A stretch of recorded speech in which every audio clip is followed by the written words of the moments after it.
going on, everybody? It's your boy Real back with another review, man. Yo, this is Sons of Anarchy, Season 2, Episode 11. Now, before I get into this review, okay, I must retract my earlier statement in the last Sons video. My dumb ass said that Chips did the right thing. He finally took the deal with Stahl. I felt that she offered Jax a hell of a deal. The whole immunity, flipping on the Irish. He dubbed it. He knew something that I didn't know. Jax is in the life, so he just is more educated than me. I was like, why you gotta make it so difficult? Get rid of this Irish gun connect. You don't need him. Okay? And then Chips finally comes through. He's tired. This motherfucker's threatening his ex-wife, who he snatched. Jimmy O threatened his life, threatened to smash his daughter. I'm like, okay, line drawn in the sand. So when he came out, I'm like, yeah, somebody finally took Stahl's deal to take these motherfuckers down. However, God, were we wrong. Stahl played Chibbs like a fucking, what's an easy instrument? Like a goddamn ukulele. What, is that easy? No, what instrument could I play right now, like, with no... A keyboard. No. Ooh, a recorder. She played him like a fucking recorder. What's that song that we all had to learn in high school? Sticks and Bones, or Bones and... God damn, what's the name of that? Sweet Chop Bones? No, what? Oh my God, get in the comments. I know it's one song that we all had to learn. It was like a rites of passage, yo. I know this goes across color, culture, everybody. If you've attended in high school or elementary school in the United States, you had to learn this song in your music class. It's like Bones, Sweet, Sticky, I don't know, fuck it. But that's how she played him. Like a recorder, easily. Because he comes in and she's like, yeah, so you're good on this and we can protect them. But as far as the club's immunity and getting them out of that jam where they almost shot up a church group, a little church meeting, yeah, we're not going to be able to do that. I don't feel like it. And Jim's like, what the fuck are you talking about? I'm not doing nothing else then. That's it. This deal is off the table. You get no more help from me. However, she had him by the balls, which I did not. I didn't see it coming. I didn't understand. But yes, when she laid it all out, I said, God damn it, Chibs, we gave her too much. We snitched too much. We gave her the son who was soft as hell, who was going to be an easy flip. So once you got the son, you got the father by proxy who knows everything. And then it's just making a deal with the sons and the father and getting what they need. Who gives the shit what Chibs need? We got what we need. We got the end on Jimmy O. Chibs don't know Jimmy O's personal business like them two would. So she got everything she need to move forward without him. So the club is still jammed up. We are yet again still fucked and facing these charges and facing prison. So yeah. Sorry guys. Me and Chibs is just out here looking dumb, right? But outside of that, right? Because Rel be wrong, see? How many people gonna come on screen and start off with, I was wrong? Okay, not many. But I'm here. I stand accountable. I stand on my shit. I'm doing it. Now, this episode was a wild one. I mean, I want to get right into this Tig shit. Tig kicked it off for a lot of things. Okay, first, Jax comes back, tells the group, hey, I'm not leaving. This is what happened to my mother, right? The R word. It's just a nasty word to say. So the club is like, what the fuck? Oh yeah, we're going to murder everybody. Clear consensus. Disregard that nomad bullshit. Okay, so we're all on board and we're tight again. Okay? We all got a single purpose. Cool. Tig, however, I don't know. Something is truly wrong with this man, and Gemma is different. That whole, first off, it was the nastiest flirting that I've seen. Those two, is it just me, or does Tig and Gemma could resemble each other? Like, if Tig was a woman, he'd be close to looking like Gemma. And if Gemma was a man, she'd probably like they look like brother and sister. So that I don't know where I got that from. If you look at it again with that mindset, you're gonna be a little skeeved out. Okay, so there's that. Then they doing this sick flirtatious. Oh, let me bend over and get this, and he's sniffing the cooch. You know, it's a Tig. It's in Tig fashion. Okay, that's going okay. But what drove them to this insatiable? We're about to smash, and did they? Did he get a few strokes in? Did he stop? And then he came to his senses, like, wait, what the fuck? And now Jim was like, oh shit, he's not doing this. Let me stop now. Now I'm in trouble. Because is he going to go tell? She's just like, I don't know what the fuck. And I'm sitting there like, why? What is happening? When does, like, I don't know. I don't know how trauma works, but it exposes itself in a very nasty way. I mean, granted, this is on the lower end of shocking. I don't know if nothing's gonna beat Jax and Tara fucking while a dead agent is like bleeding out on her carpet right next to them. That is the most underrated, under-discussed, wild ass shit on television. Like that broke Rail's nasty meter. Like I have a nasty meter. That's off the Richter scale. This light nasty, okay? Because Tig is the caveman's like right hand man, the most trustworthy, and Jim was supposed to be his rock. And these two doing this, I don't know. But this incident broke Tig. He was like, what the fuck? Because this is Clay's boyfriend for all intents and purposes. You know, they got that bromance. So he just broke. After almost smashing his best friend's wife, not just girl, wife, and damn near pseudo leader to the club. Let's keep it a buck. Jim was like co-leader. Let's not be fooled here. And he sees Opie, and he's like, "Fuck it, I'm about to crash out." I think when he was about to fuck Gemma and how far they went, he needed to be punished. I'm thinking that's how he felt. And he would have preferred to tell Clay, I believe, and let Clay dish out that punishment so that he could feel complete. But he didn't want to implicate Gemma in his bullshit, so he had to find a way to be punished.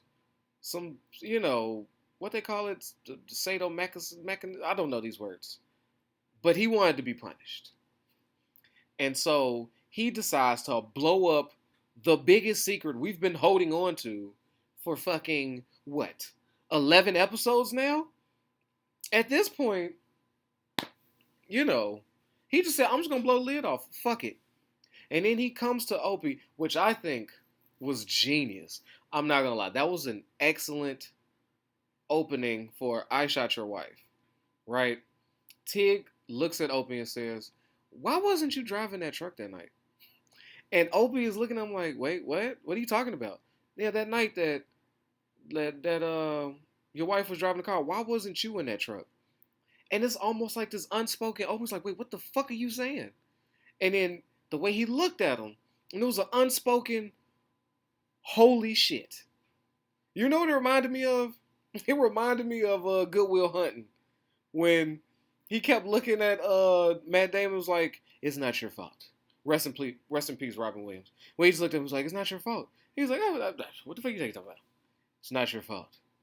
"Oh, that's my fault." "No, that's not my fault." "It's not your fault." "What do you mean?" What? "No, shut up. It's not your fault." And then it's just tears. Like, that's what it reminded me of. Like, just that. It's unspoken. I know exactly what you're telling me, you motherfucker. And Opie sees red and is destroying Tig. Now he's like, who knows? He knows Clay sanctioned it. And then Tig sends him on the path of stall. Like, hey man, Clay had me do it, but it's not Clay's fault. Stall put money in your account, said you was snitching. She covered all her bases to make it look like you was turning on us, bro. And we came to take you out. Donna it was not meant to be. It was all Stall. I had to. I can't let you roll around like this. I can't let you be buddy buddy with Clay. Oh shit. Oh wait a minute, guys.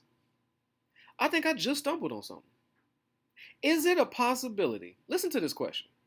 This is something I want y'all. This is a good discussion. Do you think that Tig, uh, in his selfless act, was not so selfless? Maybe his wanting to be punished was not for penance. Maybe Tig saw that Opie and Clay were getting too close, just too close, right? And him and Tig's trying to smash Gemma, don't know where that's gonna happen. He wants nobody to be closer to Clay than he is now. And he figures if he blows up the relationship between Opie and Clay, that'll be harder to mend. And Tig will be able to take all the blame for Clay, then bring him closer to Clay because he fucked him over without Clay knowing. I think so. I think everything Tig did was selfish, blowing up the whole scene. And now you see Piney, who already knew about it, fucking totally disgusted with Clay. It's all out in the open. Bobby's like, "Are you fucking shitting me?" Everybody is just like, "No." And Bobby, and then I love that conversation between Bobby and Clay, where Bobby just lays it out for him. Bruh, if this gets out that one of the founding nine put a hit out on one of the brothers and ends up killing his wife, that's bad PR, my guy. Nobody is going to be on your side. Nobody. And he's right. I didn't even think about the consequences outside of charming. Clay seems to hold a lot of respect amongst a lot of the chart. I don't know if there's some of the nine remaining. They don't show us everybody. We don't know. But he garners a lot of respect. He goes in. You remember, we saw the episode where he just took a random gang and was like, "Yeah, you sons now. Hey." And their bar got shot up. They immediately got put in the war. And he has contact to the different charters. And it's like he puts a phone call and boom, they show up. They call Jax the prince, which would mean Clay is the king. And he's not just the king of charming. He's got this. So to find out that the king murdered one of the brothers' wives, left their children without a mother because of some he say she say shit. Where will Clay's respect end up then? And is all of a sudden like Bobby's right then and there just laying out the facts just blew Clay's peanut brain. He just was like, oh, you know, when you say it out loud like that, Bobby, it stings, but like there's context is missing, Bobby. Like it was this and this. It's just like, oh, he's like, this is a shit show. So now it's like, bruh, I don't know how you're gonna make this good with Opie, but you're gonna have to figure something out. Because if this fucking gets out, now Opie in all this, I don't know. He's an enigma to me. Opie is, I love Opie to death. Just always wanted to do the right thing. Just a solid individual. Delight, he's dumb, but it's the dumb you like. You feel me? It's like a dumb where you're like, oh, it's my friend. It's my dumb friend. Love him. Just a big dumb bear. Slap, slap. Dewey. Yeah, but that's a semi-pro reference. I know, over your head. You got to be a Will Ferrell fan. Anyway. Opie this one. Also, outside of Tig, Opie's arc really shocked the shit out of me. So beating up Tig on par. That's what I expect. Then when he finds out who the true culprit is, he's like, all right, I'm on laser focus. I'm finna go fucking murder Stall. Where that bitch at? Okay, fair enough. These are all the things I expect Opie to do. Checks in with Jax. Jax lets him know, yeah, man, it wasn't gonna serve nobody no good. I was looking out for the best of the club. It is what it is, bro. But Opie somehow looked at Jax, and instead of being mad at Jax like I thought he would be, I thought he would just be like, "Fuck everybody." I mean, look at how Donna leaving him ruined. I mean, it destroyed.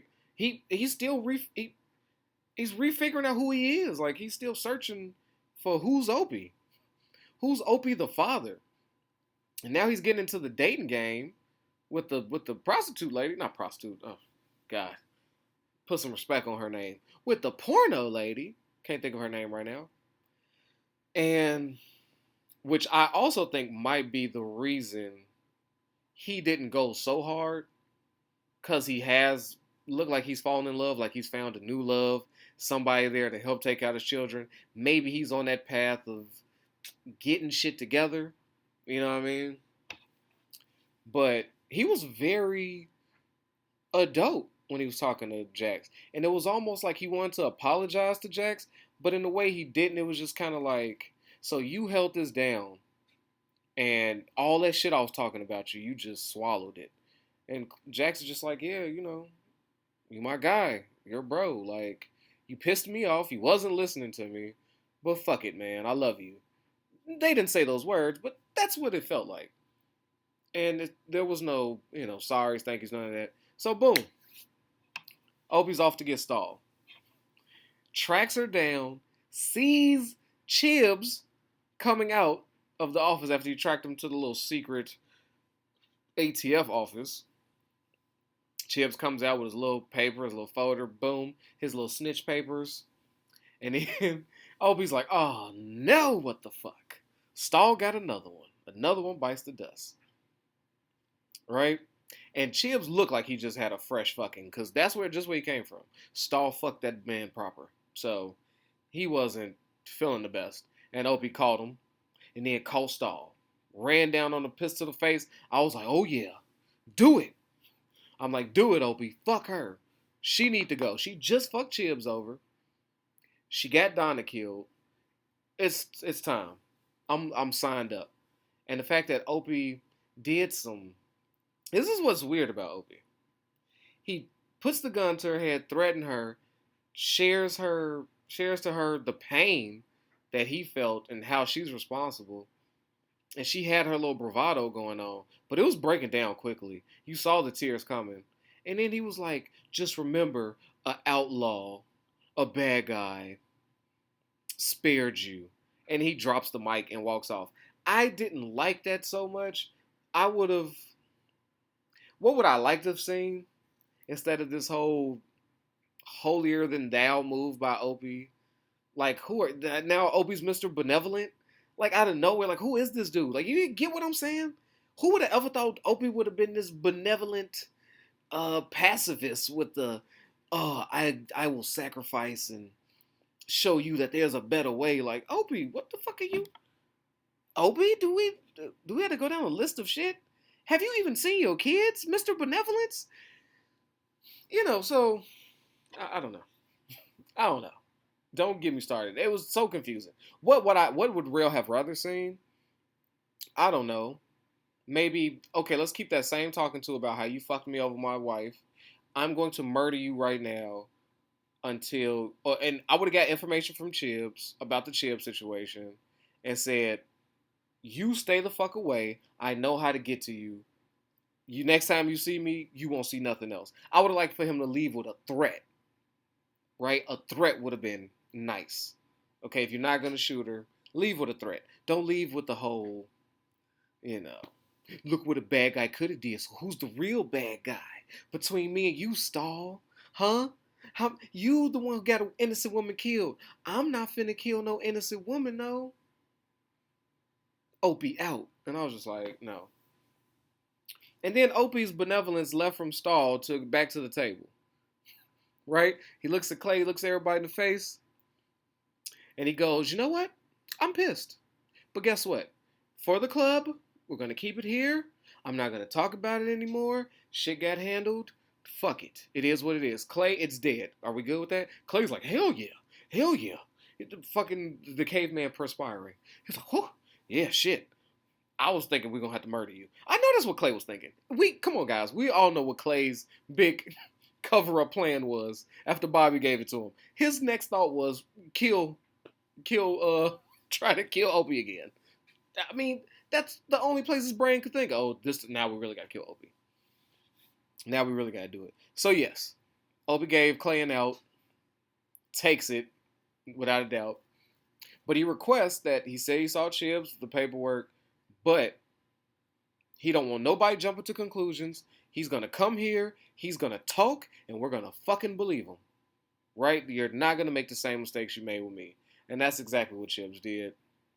Now, what I love the most about this episode, right? The OG, triple OG Piney himself.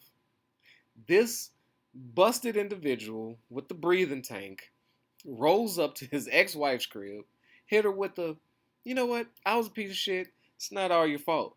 Okay? You did the best you could, lady. Come here. Give me some of them old lips. Let me get some of that kiss. Give me some sugar. Okay? Because I'm about to go die now. He was just like, I was like, what the fuck is up with Piney? And she was confused. And she was scared. She was like, is this nigga about to die? Because Piney and her have a volatile relationship. We've never seen a good interaction between them two. And we know she left a whole state because of him. So the fact that he's coming here, being all reasonable, being all semi-loving, yeah, red flags. So now she's concerned, and I'm interested. I'm like, what the fuck is going on with Piney? Just to find out that at that same meeting, Piney rolled up with the pistol with his old ass and misses. Bow, bow, bow. Right there. He could have fucking Abraham Lincolned his ass. Right at the theater. His head was right there. He could have just lifted his top. But his old ass missed. They tackled him. And yeah, that's when Opie was like, look, he's an old man. He was looking out for his son. You can understand that. Without the club, he got nothing. So, and at this point, Clay can't tell Opie no at all. For nothing. At least not too early. So Opie gets a pass for his father's failed assassination tip of Clay, which I don't think it was that many people mad at it. Might be even comical. And the whole let's hear our Chips thing. But what I love about him trying to assassinate Clay is the conversation between Piney and Clay. Like, where Clay goes, don't do that shit again. And he's like, all right, we cool. I ain't gonna try to kill you no more. We good. And then Clay's like, don't you ever come in here again without your cut. He's like, all right, my bad. I left it at the crib. Because Piney don't wear the leather one. He get the blue jean one. He get to do what he want. He got the original 9 joint. You know what I'm saying? So, I thought that was hilarious. But Clay, come on.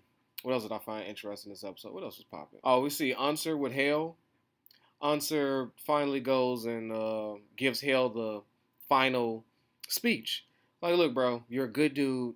I suggest you stay out of this. And you know what? Be a police officer. Do what's right in your heart. Consider yourself acting chief. I'm about to go help some friends out. These motherfuckers then took advantage of a girl I seen grow up in my town. We finna go get some revenge, and I'm fucking finna help them. So you police as you see fit. I don't have no time to try to tell you, friends are this and bending the laws that. Unser is done. Unser is done. He's been trying to explain how one devil is better than the other. You're gonna have one. Choose your poison. I'd prefer this group of devils versus the white nationalists. He's been trying everything to teach Mr. RoboCop, Mr. By the Law, Hale. Like, look, all right. So he's just done. And Hale is in shock. He didn't even have no retort. He usually has like a little smart response like, oh, you're going to help out your little biker criminal friends? Ah. But he was just like, holy shit. Unser's really fucking fed up, and I get to okay. And I think he respected that, and I don't see Hale interjecting himself. Like, give Unser this one. He deserves it. Give him this one. He's gonna ride out for one. I mean, it's for Gemma. Um, what else? We find Jax is also laying on what's his name? What's that man's name? The head of the white nationalists. Can't think of his name right now. I'm blanking on names, but you know who I'm talking about. So the leader of the white guys is steady playing Rollins. He's like, hey, do you need me to come with you? He's like a little dog. He's like a little Aryan dog. Like, where you going? You leaving me? Like, I was like, could you go walk this man? Could you pet Henry Rollins and walk him? So you show him some attention. Because he's going crazy. And he's got his other little boyfriend with him. Like, no, we got this. You know, and it's all because we know he keeps him out of it because Henry Rollins hates, and I just don't know your character's name, Henry. I know you're a guy that loves all nationalities of people. I'm not putting no smut on your name. You're a character in the show, okay? I don't know your name. I know your real name, sir. So that's what I'm saying. So don't be taking this. Don't nobody clip this talking about I'm calling Henry Rollins some type of nigger hater. But yes, his character hates people of color so much that he can't even see dude make a deal with him. Because he went to go meet with, El Padrino and discuss the terms of their deal. So they got a heroin gun distribution deal going on. Favorable. Well, now they're 50-50 partners with the Mayans.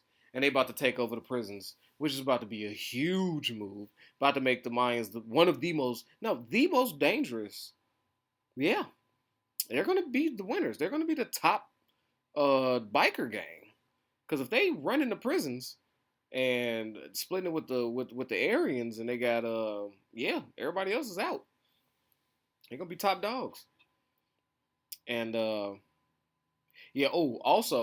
I find comical some of y'all was fighting me about that whole Chinese gun, the Asian gun connect that came out the blue. Guess what? Guess what, guys? It was stupid. Because guess who didn't come through with the guns? Oh, yeah, the Asians. They didn't have the guns. But Jimmy O comes and saves the day, gives Clay a bunch of guns because they're about to go to war. Like, load them up. Here you go, guys. Take some guns. We're back in business with each other.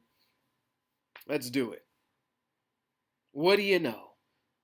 Your newfound best friends, the Asians, who you didn't ever fuck with, didn't come through with the guns. I hate these business relationships in Sons of Anarchy. They are thin as that cheap-ass dollar store toilet paper. Like, it's like Scott's. It's thin as Scott's tissue paper. You need to rep the shit out of that. You know, you try to wipe your ass with some Scott's, you know that finger going through, and you're going to be mad. You're going to be mad. But yes, I don't know. I don't know. But what it looks like is everybody's doing intel. Finally, the Sons are doing intel. Now they're following the feds. Now they're following the white nationalists. Now they're going to make an actual plan for once. So I'm expecting next episode to be some fireworks. It's got to. All right. Body's got to drop. We got to figure out something with Stahl now that she fucked Chibs out this deal. So they got to figure out a way to get themselves from under that as well. So it should be good, though. But, yeah. I hope y'all enjoyed this review. I got a lot of reviews coming. There's a lot of new shows, a lot of new content I want to do. So I won't forget my Sons, people. I'm going to be doing it. Game of Thrones, I'm going to do my best. But like I said, it's a lot. I'm just restarting the engine. But God damn it, I'm going to do my best. And with that, protect your health, yourself, your wealth. Your boy Rail's out of here, man. Peace. Yo, I know I don't need no introduction, but y'all know who it is, man. It's your boy Hollywood Rail. And I appreciate you for sliding through and watching these videos. But you know what I need from you? All right, if you ain't already, I need you to like this and subscribe this, man. We at 1,000 trying to get to 2, all right? Push it for your boy. Get them algorithms up. So when it come to that subscribe button,